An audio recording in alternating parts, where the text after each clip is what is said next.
तपस्याएं करके बाबा भोलेनाथ को प्राप्त भी किया। अब बाबा भोलेनाथ को प्राप्त किया, प्राप्त करने के पश्चात बाबा भोलेनाथ सामने प्रकट हुए। माता पार्वती कहने लगी, प्रभु मैंने आपको बड़ी तपस्या से पाया है और मैं नहीं चाहती हूं कि अब मैं आपको खोऊं। क्यों? क्योंकि जो माता पार्वती है वो एक जन्म पूर्व, इस जन्म से, पार्वती माता के जन्म से पूर्व माता सती राजा हिमावन की पुत्री, नहीं सॉरी, प्रजापति दक्ष की पुत्री सती थी। कौन थी? सती, जो सती हो गई थी, भस्म हो गई थी।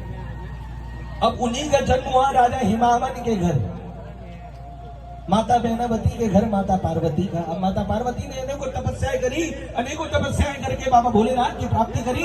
बाबा भोलेनाथ से कहने लगे, मैंने अनेकों तपस्याएं से प्रभु आपको पाया है, अब मैं आपको खोना नहीं चाहती हूँ। ये शंकर भगवान की जय। अब इतनी बात बाबा भोलेनाथ ने कही, कहने लगे, मांगो क्या मांगती हो पार्वती?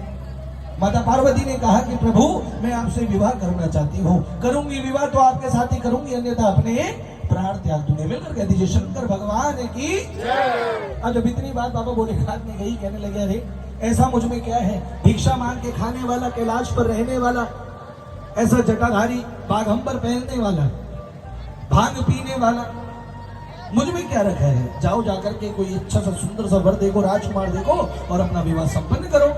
जब इतनी बात माता पार्वती ने सुनी तो कहने लगी, प्रभु अपने प्राण त्याग दूंगी लेकिन विवाह आपसे ही करूंगी।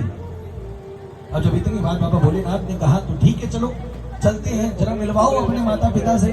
और जब इतनी बात बाबा भोलेनाथ ने माता पार्वती से कही तो माता पार्वती अपनी मां बहनावती राजा हिमावन से मिला।